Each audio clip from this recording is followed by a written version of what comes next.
Hello નમસ્કાર ખેડૂત મિત્રો, અમારા નવા વિડીયોમાં તમારું સ્વાગત છે મિત્રો। તો ખાસ કરીને આજે આપણે વાત કરવી છે કે મિત્રો જે મગફળીનું નવું બિયારણ આવ્યું છે અને વીઘે છે તે 35 થી 40 મણનો ઉતારો આવે છે તેવી મગફળી વિશે આપણે વાત કરીશું। તો ખાસ કરીને વિડીયોમાં છેલ્લે સુધી બન્યા રહેજો અને વિડીયો ગમે તો લાઇક કરી દેજો અને શેર કરી દેજો અને અમારી ચેનલમાં નવા છો તો ચેનલને સબસ્ક્રાઈબ કરી દેજો। હવે મિત્રો આપણે વાત કરીએ કે ઘણા ખેડૂત મિત્રોની અંદર અત્યારે જોવા મળતો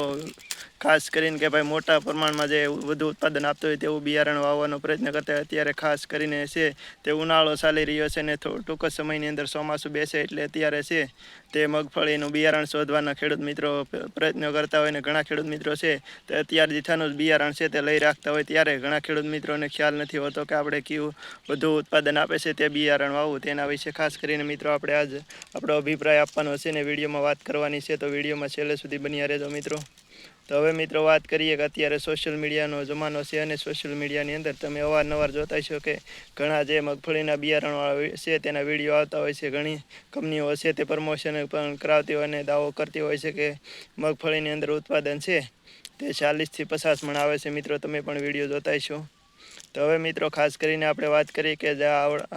આ કંપનીવાળા બધા પ્રમોશન આપે છે તે માત્ર ને માત્ર એક જ વાર ઘણા જે અમુક ખેતરો હોય તેની અંદર ઉતારો આવતો હોય છે પરંતુ ધીરે ધીરે છે તે ઉતારો ઘટતો જતો હોય છે અને ખાસ કરીને આબોહવાના કારણે જે વાતાવરણ હોય છે તેને અનુકૂળ હોય છે ત્યારે મગફળીનું ઉત્પાદન છે તે પૂરતું મળતું નથી। આ માત્ર ને માત્ર સોશિયલ મીડિયાની અંદર વધુ વેચાણ થાય મગફળીનું તેના માટે વિડીયો બનાવતા હોય છે અને ખાસ કરીને આવો કોઈ ઉતારો હોતો નથી। જે ફોટામાં જોવા મળે છે તે માત્ર ને માત્ર 2-4 સારા છોડવા ખેતરમાંથી ગોતીને ઊભા રાખીને વિડીયો અને ફોટો ઉતારી લે છે ત્યાર પછી ખેડૂત મિત્રોને દેખાડે છે કે જો આવો ઉતારો હોય છે પરંતુ હકીકતમાં એટલો કોઈ ઉતારો આવતો નથી। અને ખાસ કરીને જે મગફળીનું ઉત્પાદન છે તે ત્રણ પરિબળો ઉપર આધાર હોય છે। એક તો આબોહવા, વાતાવરણ અને પાણી ઉપર આધાર હોય છે કારણ કે ઘણીવાર વાતાવરણ પણ ચોખ્ખું નથી હોતું, પાણી પણ પૂરતું નથી હોતું અને ઘણીવાર છે તે આપણે ખ્યાલ જ હોય છે કે ચોમાસાની અંદર વધુ પડતા વરસાદ થાય તો પણ જે મગફળી છે તે તરોવણ થઈ જતી હોય અને જો વરસાદ ના થાય તો પણ જે મગફળી છે તે સુકાઈ જતી હોય। જો આપણે પછી પિયત આપીએ તો પણ જે પૂરતો ઉતારો આવવો જોઈએ તે આવતો નથી। તો ખાસ કરીને આવા પરિબળો હોય છે તેના આધારે ઉત્પાદન થતું હોય મગફળીનું। તો ખાસ કરીને તમામ ખેડૂત મિત્રોને વિનંતી છે કે જો આવા સોશિયલ મીડિયાની અંદર તમે વિડીયો જોઈ અને અથવા તો ફોટા જોઈને ડાયરેક્ટ મગફળીનું ખરીદી કરવી નહીં। અને ખાસ કરીને આપણે ઉત્પાદનની વાત કરીએ તો આપણે જે રેગ્યુલર બી વાપરીએ છીએ તેની અંદર પણ આપણને સારો જ ઉતારો મળે છે। જેમ કે 20 નંબર છે, 22 નંબર છે, પછી 32 નંબર છે, 39 નંબર છે વગેરે જેવા બિયારણો આવે છે તેનો પણ સારો જ ઉતારો આવે છે પરંતુ જો આપણી જમીન ઉપર આધાર હોય છે, આપણી જમીન અને આપણી આબોહવા અને વાતાવરણ જેવું હોય છે એ પ્રમાણે ઉતારો મળશે। બાકી તમે ગમે એટલા મોંઘા બિયારણ લઈને વાવશો તેમ છતાં પણ ખેડૂત મિત્રો ઉતારો નહીં મળે કારણ કે મારા જ પોતાનો વાત કરું કે જે પહેલાં બિયારણ વાવતો તેની અંદર આપણને 14 થી 15 મણનો ઉતારો આવતો ત્યાર પછી આપણે છે તે 39 નંબર વાવવાનું ચાલુ કર્યું અને જેની કિંમત છે આપણે બોક્સની અંદર પેકિંગ આવે છે તે આપણે વાવી છીએ તેના 3000 રૂપિયા 1900 થી 3000 રૂપિયા હોય છે તેમ છતાં પણ આપણને 17 થી 20 મણનો ઉતારો મળે છે મિત્રો। તો ખાસ કરીને કોઈ જાજો ફેર પડતો નથી। જે આપણી જમીન અને આબોહવા હોય છે તેના આધારે ઉત્પાદન થતું હોય તો ઘણી આપણે મોંઘા ભાવના બિયારણ લઈને વાવી તો પણ ઉતારો ના આવે એટલે ખાસ કરીને આપણે પહેલાં એ જોવું જોઈએ કે આપણી જમીનની અંદર કેવી સિંગ થાય છે અને આપણે જમીનની અંદર કેવું બિયારણ ઉત્પાદન આપે છે તે જ બિયારણ વાવવું જોઈએ। નવા બિયારણ હોય તો ઘણી જમીન છે તેને ઓલા નથી જતા, ભાવતા નથી, જેની કારણે છે તે ઉત્પાદન મળતું નથી મિત્રો।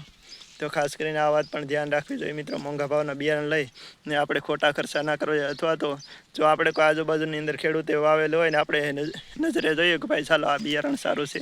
તો તે જ બિયારણ વાવવું જેથી કરીને આપણે છે તો ખોટા વિડીયોની અંદર જોઈ અને બિયારણ ન ખરીદવું જોઈએ। ખેડૂતે જે વાવેલી છે એ મગફળીનું સારું ઉત્પાદન મળતું હોય તો તેવું બિયારણ આપણે લેવું જોઈએ। અને 35 થી 40 મણ છે તે ઘણી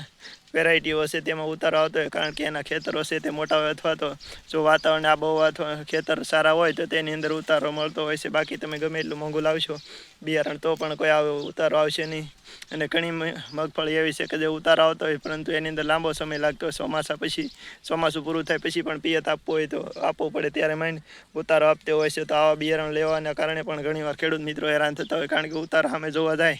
તો ખાસ કરીને પાણીના પિયત આપવા પડે અને મોડો ટાઈમ પણ સૂકી જાય તો બીજું પિયત પણ ના થાય એવું પણ ઘણીવાર બનતું હોય છે ખેડૂત મિત્રો।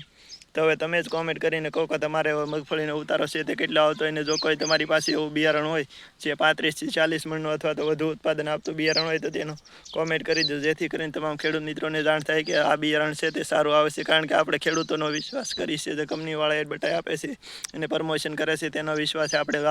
વાવેતર કરવાનું નથી. એટલે ખાસ કરીને તમામ ખેડૂત મિત્રોને વિનંતી છે કે તમે જો તમારી પાસે સારું બિયારણ હોય તો કોમેન્ટ કરી દેજો, અને આ વિડીયો છે તે તમામ ખેડૂત મિત્રોને શેર કરી દેજો, અને વિડીયો ગમ્યો હોય તો લાઈક કરીને શેર કરી દેજો મિત્રો.